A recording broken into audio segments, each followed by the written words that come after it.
Bienvenue à toi, l'élu qui as entendu l'appel. Lorsque tu engages une partie d'échecs avec une pièce céleste déguisée en pion, ne sois pas surpris de voir l'échiquier se retourner de lui-même. Je le redis pour ceux qui, dans l'ombre, se croyaient astucieux. On ne remporte pas une bataille spirituelle en trichant face à celui qui fut envoyé comme ton ultime épreuve. Voici ce qu'il faut saisir. La plupart des manipulateurs ne calculent jamais vraiment. Certaines âmes traversent ton chemin non pour être utilisées, mais pour être éprouvées. Et quand elles échouent à cette inspection, l'univers ne se contente pas de se retirer. Il recompose l'intégralité de leur réalité. Laisse-moi te confier une vérité. En psychologie du comportement, les manipulateurs invétérés se croient souvent invincibles, jusqu'au jour où l'illusion du contrôle se renverse et provoque ce qu'on nomme un effondrement narcissique. Mais voici le retournement dont personne ne parle vraiment. Lorsque l'on manipule un élu, ce n'est pas seulement l'ego qui s'écroule, c'est toute l'infrastructure d'une vie. À présent, celui qui croyait pouvoir jouer à Dieu dans ton existence réalise qu'il n'est même pas habilité à figurer comme figurant dans ta destinée. Ils ont tenté de démanteler ta paix, de salir ton nom et d'ébranler ton esprit. Mais le jeu qu'ils ont lancé possède désormais sa propre vie, et les fins qu'ils subissent ne sont pas symboliques. Ce sont des avis d'expulsion spirituelle. Et si tu te demandes comment ils vont, disons simplement ceci, ils ne dorment plus, ne pensent plus clairement, et sont soudain convaincus que Mercure est en rétrograde depuis le jour de votre rencontre. Spoiler, ce n'est pas de l'astrologie, c'est la responsabilité. Alors, attache ta ceinture, car nous plongeons ici au cœur du chaos karmique, de la justice divine et du renversement stupéfiant qui se produit lorsque quelqu'un joue un jeu des plus risqués avec un élu et perd tout. Ils ont parié avec ton âme et paient aujourd'hui avec la leur. Ils pensaient te manipuler sans danger, un petit mensonge par-ci, un leurre émotionnel par-là, t'ébranler, te faire douter. Mais ce qu'ils n'ont pas compris, c'est qu'en s'attaquant à toi, ils ne jouaient pas avec une simple personne. Ils s'en prenaient à quelque chose de sacré. Tu n'étais pas un humain avec lequel on pouvait badiner. Tu étais une âme en mission, porteuse d'une garde, d'un dessein et d'une puissance dépassant de loin ce que leurs yeux restreints pouvaient percevoir. Ce qu'ils ont déclenché n'était pas un simple malentendu, c'était un sabotage spirituel. Et le prix à en payer, ils ne pouvaient ni le prévoir, ni le maîtriser, ni y échapper. Car une fois la ligne franchie, ils ont activé une chose pour laquelle ils n'étaient pas préparés, la loi spirituelle. Non la loi des hommes, ni un karma déguisé en belles citations, mais la loi divine, celle qui recalibre la réalité lorsque l'injustice est tolérée trop longtemps. Celle qui ne donne pas une tape sur les doigts, mais qui claque des portes, dépouille les illusions et anéantit tout ce qui fut bâti sur la manipulation. À présent, ils enchaînent perte sur perte sans faire le lien. Pourtant, la vérité est simple. Ils n'ont pas été punis pour t'avoir fait du mal. Ils ont été tenus responsables d'avoir maltraité une énergie sacrée. Tu fus envoyé dans leur vie non comme un pion, mais comme une épreuve, un miroir, une planche de salut. Mais ils ont traité ton âme comme un terrain de jeu et désormais la partie est terminée. Les enjeux étaient toujours plus grands qu'ils ne l'imaginaient. Ils ne t'ont pas seulement blessé. Ils ont transgressé l'ordre divin et, à cet instant, ils ont scellé leur propre destin. Ils te voyaient comme une personne sensible, trop gentille, trop conciliante. Mais ils n'ont pas vu la puissance qui se tenait derrière ton esprit. Ils n'ont pas réalisé que te nuire entraînait des conséquences cosmiques. Et maintenant, ces conséquences se déploient plus vite qu'ils ne peuvent les expliquer. Les fins qui surviennent dans leur existence ne sont pas des coïncidences. Ce ne sont pas de simples jours néfastes ou un passage à vide. Ce sont des verdicts spirituels. Le jeu qu'ils ont commencé leur échappe désormais, et cette même énergie qu'ils employèrent pour t'enserrer est celle qui renverse leur monde. Non parce que tu les as maudits, mais parce que la protection céleste ne plaisante pas lorsqu'il s'agit des élus. Elle joue sérieusement.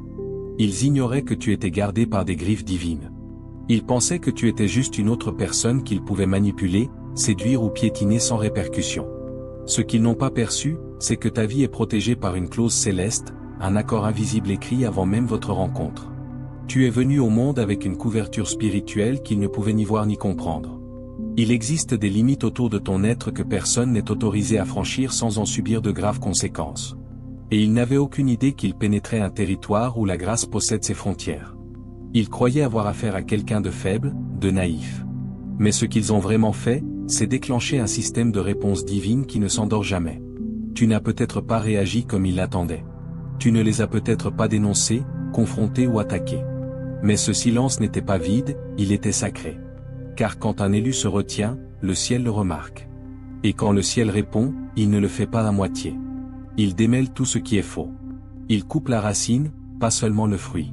Ils ont enfreint le code invisible sans même le savoir. Ils ont offensé quelqu'un qui fut envoyé comme une bénédiction. Et maintenant, ils se réveillent face à une série de pertes qui semblent fortuites mais sont en réalité des corrections. Les opportunités professionnelles qui s'évaporent, les relations qui s'effondrent soudain, la paix qui ne revient jamais. Ce n'est pas de la malchance, c'est la clause divine qui les rattrape. Ce qui est fou, c'est qu'ils avaient une chance. S'ils t'avaient honoré, soutenu ou simplement laissé tranquille, les choses auraient pu être différentes. Mais leur ego n'a pas résisté à l'envie de te tester. Et ce même ego qui les faisait se sentir puissants à ce moment-là les traîne maintenant dans un chaos public et privé. La protection entourant ta vie n'est pas douce quand on franchit la ligne. Elle est chirurgicale. Ils n'ont pas simplement joué avec toi. Ils ont violé un contrat spirituel. Ils ont interféré avec un chemin de vie choisi. Et ce genre d'erreur a toujours un coût. Le danger ne résidait pas dans ce que tu paraissais être, mais dans ce que tu es réellement, une âme couverte, élue et protégée. Ils n'ont pas lu la clause divine, mais maintenant ils paient pour chaque mot qui y est inscrit. Le masque qu'ils portaient pour te tromper s'est soudé à leur visage. Ils ont porté un masque si convaincant que toi-même, tu as douté de tes instincts. Ils ont feint de se soucier de toi, de te soutenir, de te comprendre. Alors qu'en réalité, chaque geste était calculé. Chaque mot était conçu pour tordre ta perception et manipuler tes émotions. C'était une performance, et pendant un temps, ils ont réussi. Ils ont joué la victime, l'allié, l'amant, l'ami fidèle, tout ce qui pouvait les approcher de ta lumière. Mais la vérité sur les masques, c'est que plus on les porte longtemps, plus ils deviennent difficiles à retirer. À présent, ce masque s'est collé à leur peau. Ils ont tellement menti que les mensonges sont devenus leur personnalité. Ils ont manipulé si longtemps qu'ils ne savent plus comment se connecter à quiconque sincèrement. Leur identité est désormais prisonnière de l'illusion qu'ils ont créée pour t'attraper. Ils ne font plus semblant. Ils sont devenus le faux personnage qu'ils ont inventé. Et le plus terrifiant, c'est que ce personnage se retourne maintenant contre eux. Quand quelqu'un porte un faux visage trop longtemps, il perd contact avec son vrai moi. Leur âme se retrouve ensevelie sous des couches de manipulation, d'orgueil et de peur. Et finalement, le masque ne cache plus seulement leur vérité. Il commence à détruire tout ce qui se trouve derrière. C'est là qu'ils en sont aujourd'hui. Ils ne savent plus qui ils sont sans la comédie. Ils ne peuvent pas être authentiques, car la vérité exige de la vulnérabilité et ils ont brûlé ce pont avec tous ceux qu'ils ont utilisés. Le charme qu'ils employaient ne fonctionne plus. La fausse sollicitude qu'ils utilisaient pour gagner de la sympathie est désormais perçue comme de la manipulation par les mêmes personnes qu'ils ont autrefois trompées. Ils perdent leur crédibilité. Leur réputation s'effrite discrètement. Les gens s'éloignent, non à cause de drames, mais à cause d'un malaise, car l'énergie autour d'eux semble forcée, artificielle et instable. Le masque leur a offert du pouvoir un instant, mais il est devenu leur prison. Ils ne peuvent pas l'enlever sans exposer tout ce qu'ils ont fait pour le maintenir. Et voici le renversement, ils pensaient que ce serait toi qui t'effondrerais. Mais toi, tu as guéri, tu as évolué, tu as vu clair tandis que restaient coincés, figés dans l'identité qu'ils ont fabriquée pour contrôler autrui. Ils pensaient avoir surpassé. Au lieu de cela, ils se sont dépassés eux-mêmes. Désormais, ils ne trompent plus personne, pas même leur propre reflet. Ils se sont moqués de ta douleur. Maintenant, ils souffrent sans témoin. Ils se sont gaussés de toi lorsque tu étais au plus bas. Ils ont plaisanté sur tes effondrements comme sur un divertissement. Ils ont ri derrière des portes closes, lancé des pics en public et fait de ta souffrance la chute de leur conversation privée. Pour eux, ta douleur était une faiblesse et ton silence une arme. Ils pensaient que ta souffrance muette signifiait qu'ils gagnaient. Ils n'ont jamais imaginé que ce silence était un espace sacré où ta guérison opérait et où leur karma s'inscrivait. Ils se sentaient puissants en se moquant de toi, surtout parce qu'ils avaient un public. Les ragots leur donnaient du statut, ton nom leur conférait de la pertinence. Mais maintenant, la foule est partie. Les projecteurs sont éteints et la scène qu'ils avaient construite sur ton malheur est entièrement vide. Ce qu'ils n'avaient pas prévu, c'est la solitude qui survient lorsqu'on devient connu pour rire des gens au lieu de les élever. À présent, ils souffrent en privé et ce n'est pas le genre de douleur qui attire la sympathie. Ce n'est pas quelque chose qu'ils peuvent partager. Cette douleur est silencieuse, étouffante, teintée de la honte qui frappe quand on comprend qu'on avait totalement tort. Ils ne peuvent pas poster leur chagrin. Ils ne peuvent pas Twitter leurs regrets. Car admettre ce qu'ils traversent reviendrait à confesser ce qu'ils t'ont fait. Ils sont enfermés dans une cellule émotionnelle et les murs se resserrent. Les mêmes personnes qui riaient avec eux sont maintenant méfiantes, distantes ou tout à fait absentes. Et maintenant, ils réalisent quelque chose de brutal. Ils ont transformé ta souffrance en spectacle, et maintenant la vie a transformé la leur en un film muet, sans applaudissements et sans issue. Ce qui les brise, ce n'est pas seulement la douleur, c'est le silence qu'ils ont autrefois raillé. Ils en savourent enfin l'amertume, mais au lieu de guérir intérieurement comme tu l'as fait, ils s'effondrent. Ils n'ont pas d'encre, pas de grâce, pas de lumière. Car lorsqu'on utilise la souffrance d'autrui pour nourrir son ego, la vie finit par nous mener en un lieu où l'ego ne peut plus nous secourir. Ils t'ont vu ramper et on rit. Maintenant, ils chutent sans que personne ne regarde et sans que personne ne se soucie assez pour les rattraper. Toute leur existence devient une scène de contamination spirituelle. Tout ce qu'ils contrôlaient jadis commence à leur échapper. Les espaces qu'ils utilisaient pour dominer, tromper et manipuler se referment sur eux. Leur foyer semble lourd. Leurs relations sont chargées de méfiance et de tension. Leur lieu de travail est inconfortable, empli de malentendus, de trahison et d'une énergie qu'ils ne parviennent pas à dissiper. Ce qui se produit n'est pas aléatoire. C'est une contamination spirituelle. Ils ont passé tant de temps à créer des environnements où ils pouvaient rester au pouvoir, déformer la vérité, contrôler les récits et semer la confusion. Mais ce qu'ils n'ont pas réalisé, c'est que l'énergie ne reste pas dirigée uniquement vers les autres. Elle sature l'espace d'où elle est envoyée. Et maintenant, le poison qu'ils ont dirigé contre toi s'infiltre dans chaque recoin de leur propre vie. Ils avaient aménagé des espaces pour se moquer de toi, t'isoler ou retourner les autres contre toi. Mais à présent, ces mêmes endroits s'effondrent. Les conversations autour d'eux semblent gênées et creuses. Les gens qu'ils convainquaient si aisément commencent à percer leur jeu. C'est comme si un brouillard se levait, mais seulement pour les autres. Eux, ils continuent d'opérer avec un scénario qui ne fonctionne plus. Ils ne peuvent trouver le repos chez eux. L'ambiance est pesante, leur sommeil est perturbé. Les murs qui leur apportaient autrefois du réconfort résonnent maintenant de chaque mensonge proféré. Leur lien s'effiloche car le contrôle est un piètre substitut à la connexion. Et quand la manipulation sert de fondation, l'effondrement est inévitable. Même au travail ou en public, ils portent un poids. Les gens ne connaissent peut-être pas toute l'histoire, mais ils ressentent le changement. Le charme s'est évanoui. Les mots n'ont plus le même impact. L'assurance qu'ils portaient comme une armure commence à sentir le désespoir. C'est que l'énergie qu'ils ont envoyée dans le monde revient maintenant sur elle-même, et rien de ce qu'ils ont bâti n'y est immunisé. Le piège qu'ils ont tendu pour toi s'est mué en une cage autour d'eux. Ils pensaient pouvoir maîtriser les résultats en créant des espaces toxiques, mais l'énergie ne prend pas parti. Elle suit la source, et comme ils étaient la source de cette obscurité, cette même énergie démantèle maintenant tout ce qu'ils ont touché, discrètement, précisément, brutalement. Ils pensaient que te briser était un jeu. Maintenant, leur esprit est le champ de bataille.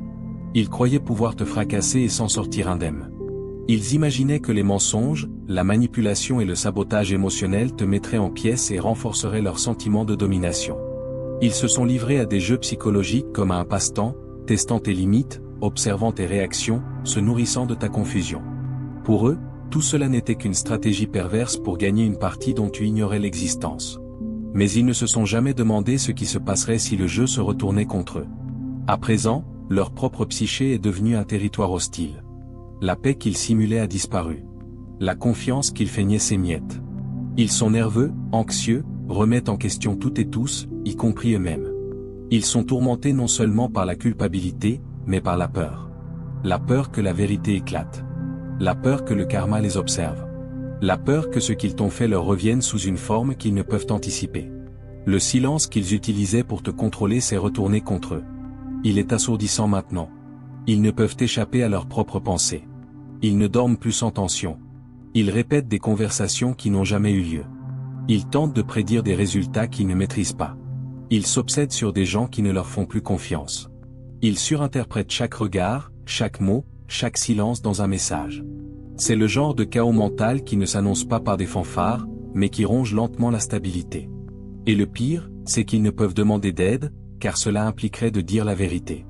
Ils devraient avouer ce qu'ils ont fait, à quel point c'était calculé et qui ils sont vraiment sous le masque. Mais leur orgueil ne le permettra pas. Alors, ils continuent de faire semblant, souriant à l'extérieur, spiralant à l'intérieur. Ils avaient un manuel, contrôler le récit, garder 10 longueurs d'avance, déséquilibrer les autres. Mais aujourd'hui, ce sont eux qui sont déséquilibrés. Et la guerre qu'ils ont lancée pour te détruire s'est transformée en une zone de conflit mental dont ils ne peuvent s'évader. Il n'y a plus de stratégie, plus de coups à jouer, plus d'armée intérieure pour combattre, car la partie est finie et ils se sont égarés dans le processus. Leur karma n'a pas frappé. Il a défoncé la porte. Le karma ne s'est pas présenté poliment. Il n'a pas chuchoté. Il n'a pas averti. Il a surgi comme s'il avait trop attendu pour recouvrer la dette. Ce n'est pas le genre de karma dont on parle en ligne avec de douces citations et une musique apaisante. C'est celui qui réorganise des vies sans préavis. Il arrive sans invitation, retourne leur réalité à l'envers et les défie de l'expliquer. Et franchement, ils en sont incapables. Ils pensaient que ce qu'ils t'avaient fait resterait enterré, que personne ne l'avait vu, que personne ne s'en souciait. Mais l'univers regardait, et il n'oublie pas. Il ne suit pas seulement ce qui a été fait. Il suit l'intention derrière l'acte. Les sourires narquois, l'arrogance, le plaisir qu'ils tiraient de ta souffrance. Il se souvient de leur suffisance, de leur sentiment de puissance, de la manière dont ils se croyaient intouchables. Et c'est cela qui a activé ce niveau de réponse. Ce n'était pas seulement la trahison, c'était l'orgueil affiché en la commettant. Maintenant, ils font face à des contre-coups qu'ils n'avaient jamais anticipés. Les opportunités disparaissent. Les gens s'éloignent. Ce sur quoi ils comptaient, argent, réputation, soutien, s'effondre simultanément. Rien ne tient, rien ne semble solide, et cela arrive trop vite pour qu'ils puissent le gérer. Car ce karma n'avance pas par étapes. Il déferle par vagues, lourdes, implacables, humiliantes. Chaque mensonge proféré, chaque graine de doute semée, chaque faux sourire affiché alors qu'il te poignardait dans le dos, tout cela refait surface maintenant. Pas métaphoriquement, mais littéralement. Les gens le voient, l'exposent, les laissent sans refuge. Ce n'est pas une punition, c'est une correction, une réinitialisation complète conçue non pour les humilier seulement, mais pour rappeler à chaque parcelle de leur être que l'ordre divin ne se moque pas. Et voici le retournement, ils ne s'attendaient pas à ce que les conséquences aient des crocs. Ils s'attendaient à un délai, peut-être un peu de culpabilité ou un léger revers. Mais ce qu'ils affrontent désormais n'est pas un inconfort émotionnel. C'est une démolition spirituelle. La porte qu'ils ont claquée à ton visage a été arrachée de ses gonds. Et maintenant, le karma traverse chaque pièce de leur vie, renverse les tables et sort les reçus. Voilà ce qui arrive quand on joue sale et qu'on pense que l'univers dort. Il ne dort pas, il est juste patient. Mais quand il se met en mouvement, il le fait sans merci. Ils t'ont utilisé comme bouclier. Maintenant, ils sont exposés sur tous les fronts. Ils n'étaient pas attirés par toi seulement pour ta personne. Ils étaient attirés par la protection, la lumière, la paix qui t'entourait. Ils voyaient ton énergie comme un abri sûr pour cacher leur propre obscurité. Être près de toi leur donnait accès à une faveur imméritée, une attention non méritée et une grâce qu'ils n'avaient nulle intention d'honorer. Tu es devenu leur couverture spirituelle, un écran contre le jugement, la suspicion ou même les conséquences. Ils pensaient qu'en restant à tes côtés, ils pourraient dissimuler leur vraie nature. Et pendant un temps, cela a fonctionné. Les gens présumaient le meilleur d'eux simplement parce que tu étais près d'eux. Ta bonté rejaillissait sur eux. Ton discernement, ta patience, ta crédibilité leur offraient un laissez-passer qu'ils n'avaient jamais gagné. Mais ils n'essayaient pas de grandir. Ils n'essayaient pas de changer. Ils essayaient juste de se fondre dans le décor. Ils ont utilisé ta lumière comme un masque, espérant que personne ne regarderait derrière. Mais l'énergie ne ment pas indéfiniment, et Dieu ne laisse pas ses élus servir de cachette très longtemps. Dès l'instant où tu t'es retiré, détaché, déconnecté ou où tu as finalement dit assez, cette couverture s'est levée, et ce qui reste est une exposition crue. Les gens qui leur accordaient autrefois le bénéfice du doute commencent à tout remettre en question. Les incohérences deviennent apparentes. Le charme n'opère plus de la même manière sans ta lumière pour adoucir leur présence. L'énergie qu'ils dégagent est maintenant coupante, étrange, inconfortable. Maintenant, ils paniquent. Ils essaient de recréer ce qu'ils avaient avec toi, cherchant quelqu'un d'autre pour camoufler leur dysfonctionnement. Mais cela ne marche pas, car la vérité a une façon de remonter quand la couverture est partie. Et maintenant, la saleté qu'ils ont enfouie sous ta grâce déborde. Ils ne peuvent plus se cacher derrière ta gentillesse. Ils ne peuvent plus utiliser ton silence comme bouclier. Ils sont exposés sur tous les fronts, émotionnellement, socialement, spirituellement. Les gens le remarquent. Les opportunités se tarissent, les connexions s'estompent. Ils portent désormais tout le poids de leur propre énergie. Et ce n'est pas beau, ce n'est pas impressionnant, ce n'est pas divin. La protection même qu'ils ont abusée est devenue le jugement qu'ils affrontent à présent. Tu n'as jamais été leur bouclier. Tu étais leur avertissement. Ils n'ont tout simplement pas écouté, et maintenant personne ne vient à leur rescousse. Ils ont si bien menti sur toi qu'ils y ont cru, jusqu'à ce que la réalité détruise leur illusion. Ils ont raconté l'histoire tellement de fois qu'ils ont fini par y croire eux-mêmes. Ils te dépeignaient comme le problème, l'instable, le déloyal. Ils ont répété les mensonges dans leur tête jusqu'à pouvoir les réciter sans broncher. Ils se sont présentés comme la victime si convaincamment que des gens ont pris leur défense. Amis, famille, même des inconnus. Certains ont adhéré au scénario parce qu'il paraissait fluide et chargé d'émotions. Et le pire, c'est qu'ils pensaient s'en être sortis.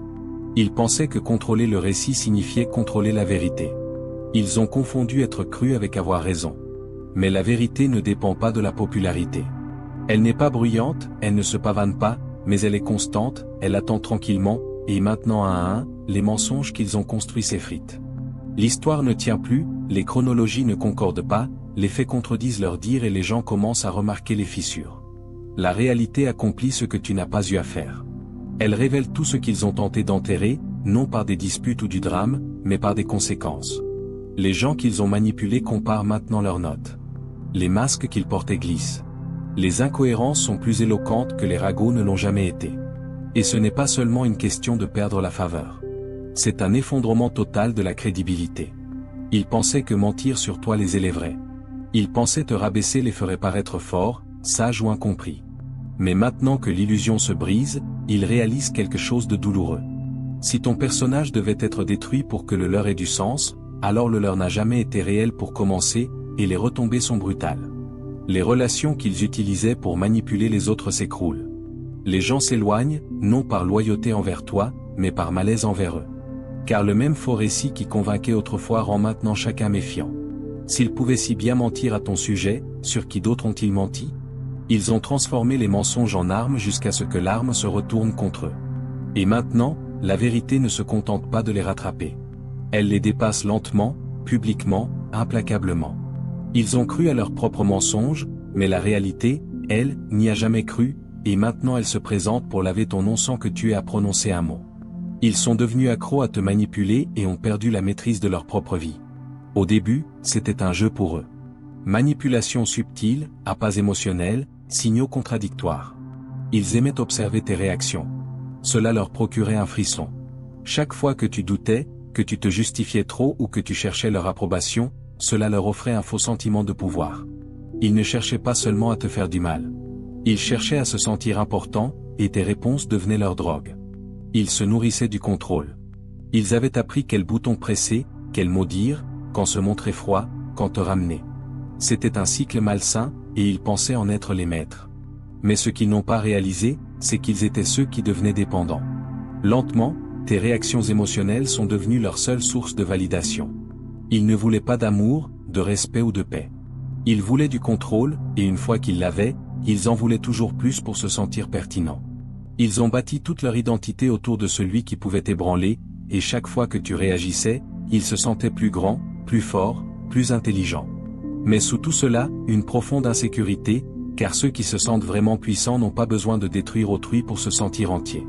Maintenant que tu t'es déconnecté émotionnellement, physiquement ou spirituellement, ils sont en chute libre. Les mêmes tactiques ne fonctionnent plus. Les jeux tombent à plat. Le silence qu'ils utilisaient autrefois pour te punir les engloutit désormais. Et ce qui est effrayant pour eux, c'est que rien d'autre ne comble ce vide.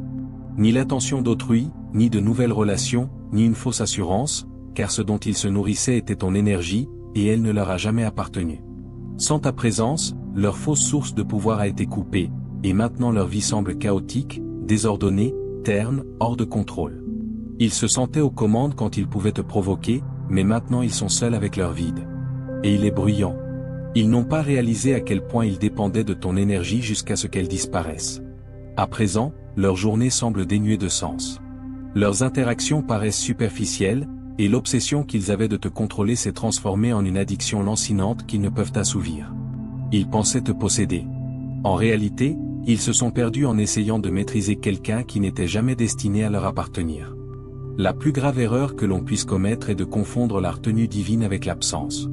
Ils pensaient que parce que rien ne survenait sur le champ, rien ne surviendrait jamais.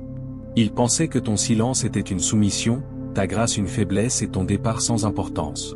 Mais ce qu'ils n'ont pas vu, c'est que tu n'étais jamais seulement une personne dans leur vie. Tu étais un point de contrôle divin, un miroir sacré, un dernier test. Et maintenant que tu t'es retiré, le système spirituel dont ils se moquaient règle ses comptes. Chaque tactique employée pour te blesser, te manipuler ou t'humilier leur revient maintenant. Non par vengeance, mais parce que l'équilibre ne peut être nié. L'énergie qu'ils ont enfouie, tordue et déformée refait surface. Et cette fois, elle exige un prix qu'aucun ego ne peut payer. Ils n'ont pas seulement perdu ta présence. Ils ont perdu l'accès à un courant divin qui transitait par toi. Une fréquence qu'ils ont prise pour de la chance, du charme ou une coïncidence. Ce qu'ils affrontent à présent, c'est ce qui advient quand la grâce est gaspillée, quand une énergie sacrée est exploitée et quand une épreuve spirituelle est échouée avec arrogance.